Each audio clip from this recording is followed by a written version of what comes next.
So ayan guys, sa ngayon ay nakarating na po tayo rito sa mismong lugar ng granite mines. Pero sabi nila ito ay pangbungal lamang. So ayan po at pasyalan po natin, tignan po natin, lapitan po natin yung mga marka o yung mga pinagkuhanan po ng granites. Ngayon ay napakainit guys, pero hindi siya malinsangan. So ayan, lapitan po natin yung mga pinagkuhanan ng granite. Napakatulis na mga ano rito, mga kakuboy, napakatulis na mga damo nila. Mabuti na lang at naisipan nating magsapatos at magpantalon. So ayan guys, yan po ay hindi bundok, kundi yan is mga pinagkuhanan po ng granite. So ito po, para siyang marmol. Ito guys, napakaganda niya. So kaya pala ang granite na tiles ay napakatibay. So napakarami rito guys.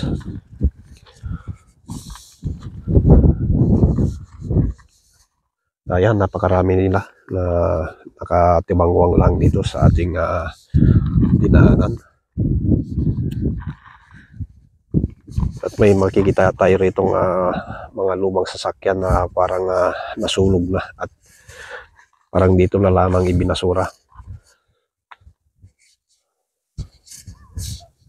So dito sa lugar na ito pagkagabi ay ayon sa kanila, sa mga kwento ng mga kapwa nating Pilipinong nauna na rito, ay maraming kangaroo sa lugar na ito na halos kasing taas o mas mataas pa sa size ng tao. So ayan guys, dito naman may nakita tayong lumang sasakyan, nakatimbuang na lamang dito at parang sinulog muna at itinapon na. So ayan, pasyal. Napakaraming sasakyan pala guys, parang ginawang tapunan na ng sasakyan dito dahil dito naman hindi naman binibili yung mga bakal. Ayun guys, napakaluwag po ng mining. So hindi pa po tayo nakakarating doon sa mismong aktual na pinagmiminahan, pero ito ay lugar kung saan pinagminahan na dati. Ayun, botas-botas po siya.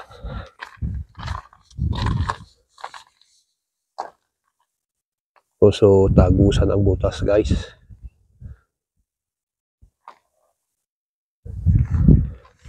So ayan po, may mga maliliit na butas.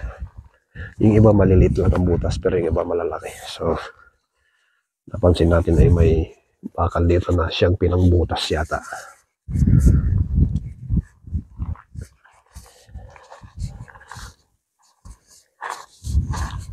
Ayan guys, napakaraming sasakyan pa rin dito. Ayun, tama yung sinabi ko na sinulog muna bago iniwanan, dahil nakikita po natin yung ibang mga abo at may butas-butas pa, parang tinadtad pa yata ng bala ng baril. I don't know, so wala tayong idea. So ayun, so ingat-ingat lang tayo dahil ayon sa kanila dito sa lugar na ito ay marami pong ahas. Ang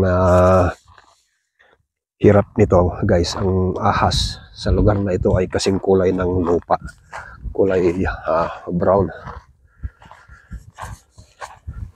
So ayan po, kasama ko yung aking mga pamangkin at mga apo sa pamangkin na namamasyal dito sa lugar.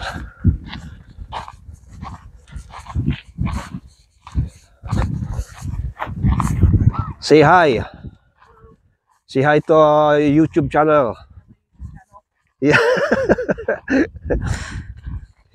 Say hi to my YouTube channel, True Binoy YouTube channel. Ayan po, please subscribe naman po sa aking Pro Binoy YouTube channel, sapagkat habang nandito po tayo sa UC is marami po tayong gagawing video.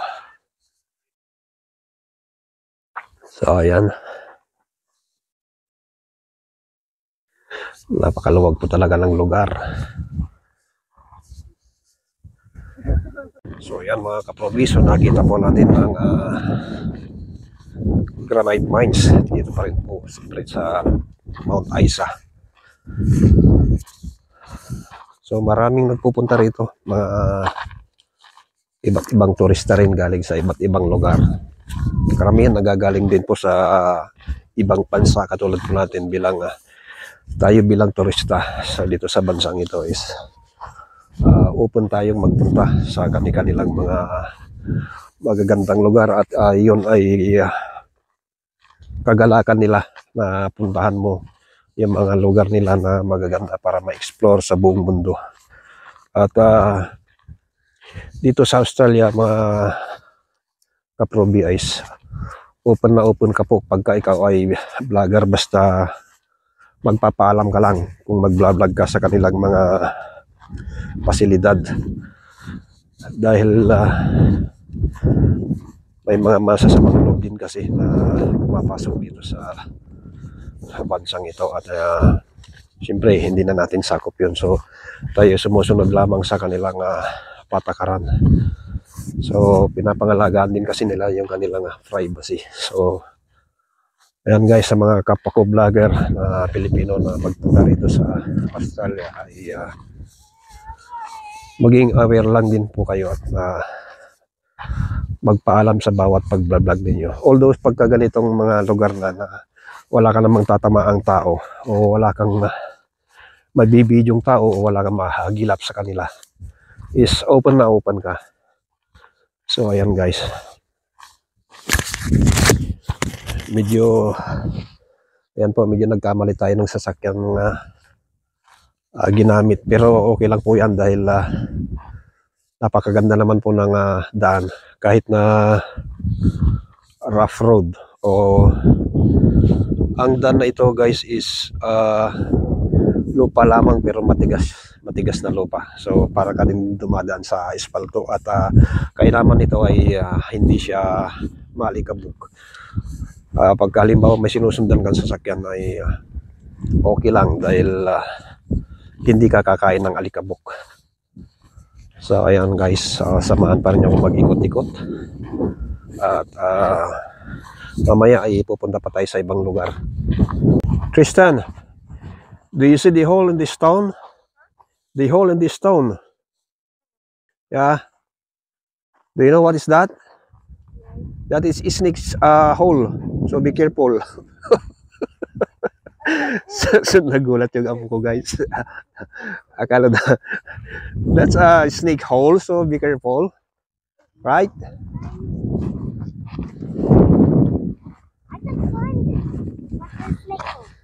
Yeah, there's a snake there. Where? Okay. Where's your mama? Oh, She just climbed the mountain. there she is. Wait. There. Oh, there she is. Wow, Yeah. she disappeared way away. She's right there. Namri.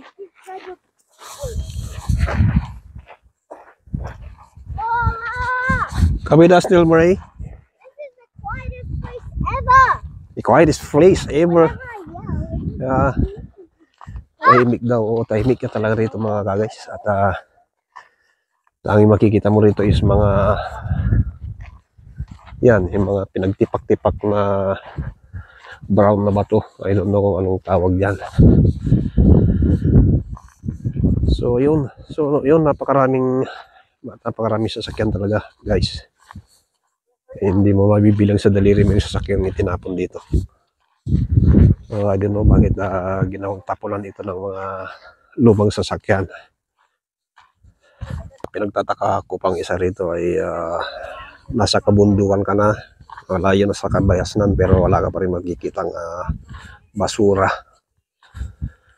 Bawal magtapon ng basura, pero Ayan, pwede magtapon ng kotse.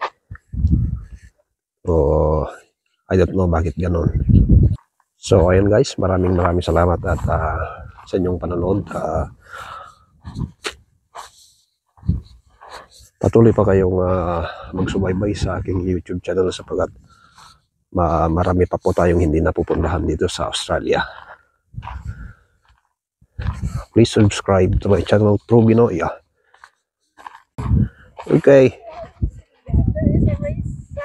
Shall we go now? Okay. Tristan, what are you doing?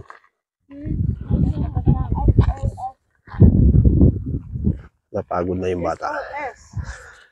Napagod na yung bata sa kalalakad, guys. Are you hungry? Okay, let's eat. Yan.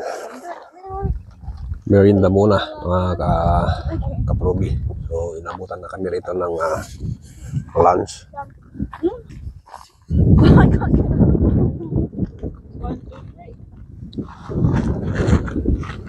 Where do I put this?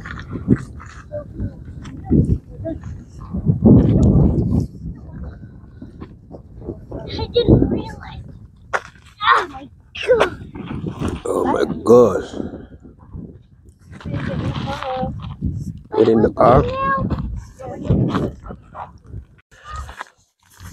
So, nandito naman tayo sa ibang lugar. Siyempre dito pa rin sa granite mining. So, ibang lugar naman to guys. So, ayan.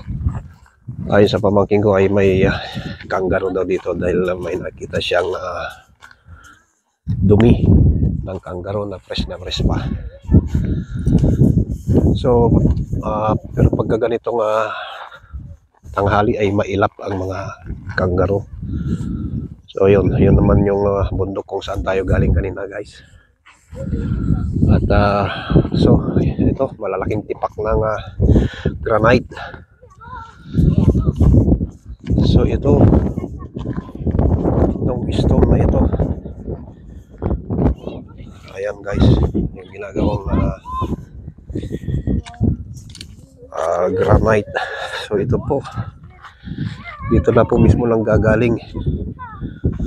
So krinak nila rito para makuha nila at matipak-tipak ng ganun. So yan, ang inaapakan natin ngayon guys is granite. Marmol, parang marmol siya na ito yung ginagawang tiles.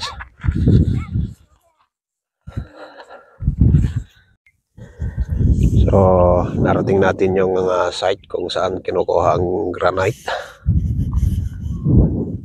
At ito ay pinagmanahan din ng granite. So, aakyat tayo dyan para mas makita natin yung kabuuan ng Granite Mountain. So, ito po talagang solidong-solido na kinukuha nila. Okay. So ayan guys, nandito na tayo sa pinakatuktok. At yung inaapakan po natin is yan po yung minimina nila na granite. Oh. Okay.